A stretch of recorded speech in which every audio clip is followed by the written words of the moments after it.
Hello guys, and welcome to my channel. Again, here I am with a new concept.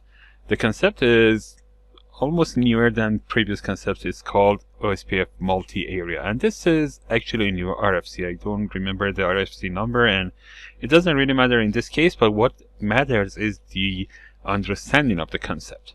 So let's see what this talks about. I have taken this topology from Cisco website, and this seems to be a very nice topology to explain this. What is happening here is I have some routers, router 2, 4, and 5. All of them are in area 99. Router 3 has interfaces in area 0 between router 3 and 2, of course, and also in area 99 between router 4 and router 3.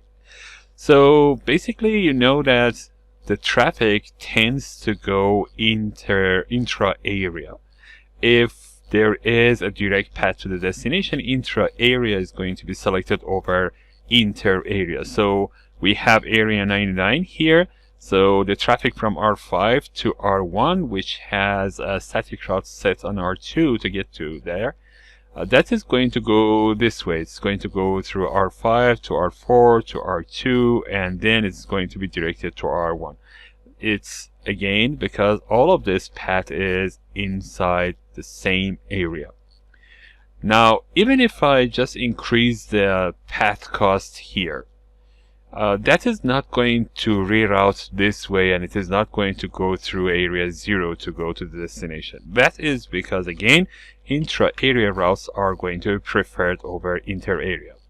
Now, let's say that the path between router 4 and router 2 are not, a fast link. They are not using reliable link in this path. And what I need to do is actually I want to move the traffic toward this path to router 3, which is going to be in area 0, and then it is going to be directed to this way and then go to this way. What should I do? There are multiple different, let's say, solutions for that. One is going to be to change this area 0, the link between router 2 and router 3, to change it from area 0 to area 99. This way, if I increase the path cost over here, this path is going to be preferred, and I'm going to be directed through this way. So changing the area is going to be one of the options. But most of the time, of course, you are not going to do that. The second one is going to be more interesting. This is what most network administrators do. They just add a link between router 2 and router 3, let's say something like a sub-interface or even a physical interface. Then they put this in area 99. Then this is going to be again a preferred path over which we can send the traffic to the destination. But there is this new option. Like I said, this is not very new. It has been around for something like 8 years or 9 years or something like that. But most network administrators might not be familiar with that. And that is OSPF multi-area configuration here, which is what I am going to do exactly right now.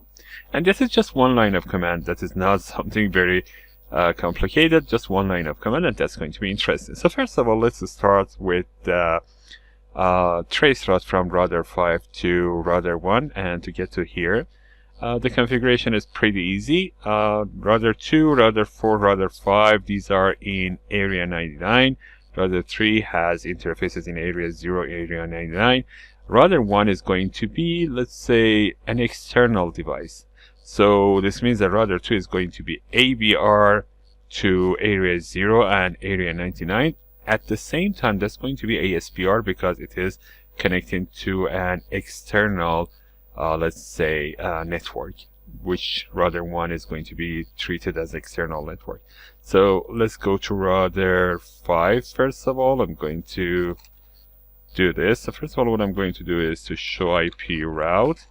You can see that I have this as external route, which is redistributed, and I have received it here. That's actually something like a static route. If I just go to router 2 and show running config, and I'm going to say include route, you can see that, and of course, you can see that there is a static route set for 10.1.1.1. And if I just show run section router OSPF, you can see that I have redistributed this into my OSPF database. This is why you can see this as external type 1 here. Now if I try to trace it 10.1.1.1, you can see that it goes to basically router 4, from router 4 to router 2, and from router 2 to router 1. Let's see that. It's going to take some time because trace route is, I don't know why, because maybe I have not enabled no IP domain lookup. That is why this is going to be a little slow. So you can see that it goes to router 4, then to router 2 as expected, and then it gets to router 1. This is the path to the destination.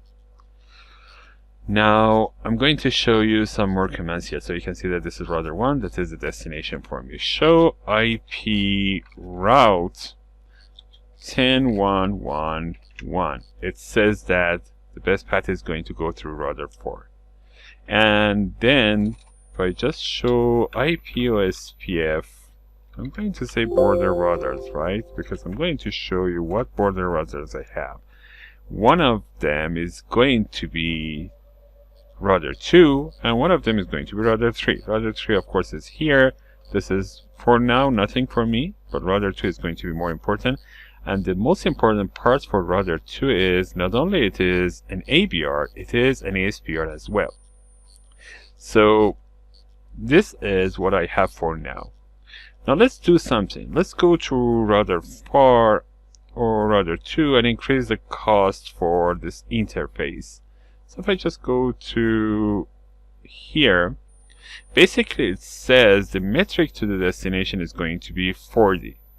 That is because this is redistributed, so it's going to have a default metric of 20. Let me make it a little thicker. That's going to have a metric of 20. This is going to have an extra metric, and this is going to have an extra metric, and overall that's going to give me a metric of 40. I'm going to increase this by something like 100, 200 or something like that. So if I just go to router 4 and go to interface Ethernet 0/2,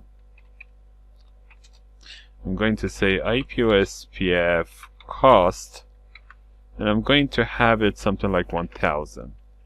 Increasing this is going to affect the amount of cost that I receive here for the route. So if I just say show IP route, it says now the metric is 1030, right? So let me do something. I'm going to go back to here and say end. I'm going to go to here and say no IP domain lookup for all the devices. Now if I just go to router 5 and try to trace 10.1.1.1, you can see that it just goes through the path that it used to go before, because this is an inter-area link. Now if I just go back to router 4, go to this interface and shut it down, let's see what happens here. Now that it is shut down, it goes through router 3. It takes a little while, and now you can see that router 3 is going to be on the path to the destination. This is not what I really wanted. I don't really want this to, you know, be like this. Let's go back to router 4 and say no shut. Router 5 is going to, you know, use the previous path. For now it is taking router 3, but after some time it is going to have a new database item, and it is going to go back to previous path through router 4, right? Now because this is going to have some convergence, and now it has happened. It just went through router 4. Now let's go to router 3 to router 2 and router 3, as a matter of fact, these two routers that have this link in area 0, and configure the link as multi-area. So what I need to do is to see what link is it. It is Ethernet 01 on both sides. So I'm going to say router 2 interface Ethernet 01. I'm going to say IP/OSPF multi-area. And what is the area number? The area number was 99. So I'm going to add 99 here. If I show run interface Ethernet 0/1, you can see that normally this is in area 0, IP/OSPF 1 area 0, and now I have added this to IP/OSPF multi-area 99. One very important thing to note here. You can see that the IP/OSPF network type is point-to-point. This means that if I change this is not going to be accepting this configuration. So let's do this on router 3. If I just go to router 3, show run interface Ethernet 0/1, you can see that here I have OSPF network point-to-point.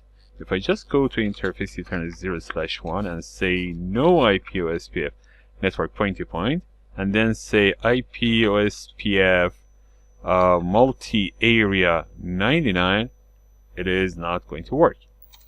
Let's see that here. So if I just show IP/OSPF neighbors, it says that it is in two-way. Let's go back to router 2. I'm going to do the same thing here. Now it is going to be full after some time, because both of them are going to use the default interface configuration. So let's see what we have here. That is in XStart. That's going to take some time. And now it is full. Now if I just go back to router 4, router 5 of course, and try to trace, again you can see that it goes through router 4. That is because I have changed this from the OSPF point-to-point to something like a broadcast interface. It shouldn't be like that. It should be this. IP/OSPF network type should be point-to-point. So I'm going to do the same thing here.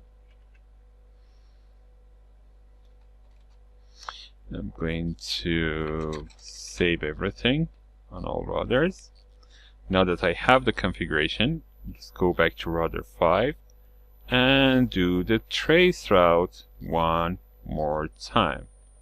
So if I just trace it, you can see that it goes through router 3 and it respects the amount of cost that I have set on this link, because now links between router 3 and router 2 accepts both area 0 and area 99, and that is what multi-area is going to mean. One more time, on router 3, I'm going to show you the running config of interface Ethernet 01 so that you can see these two important commands should be set under this interface, and then of course the actual area, you can set it here or under OSPF process, and that is going to add multiple areas to one link, just one physical link or one subinterface. It doesn't really matter what.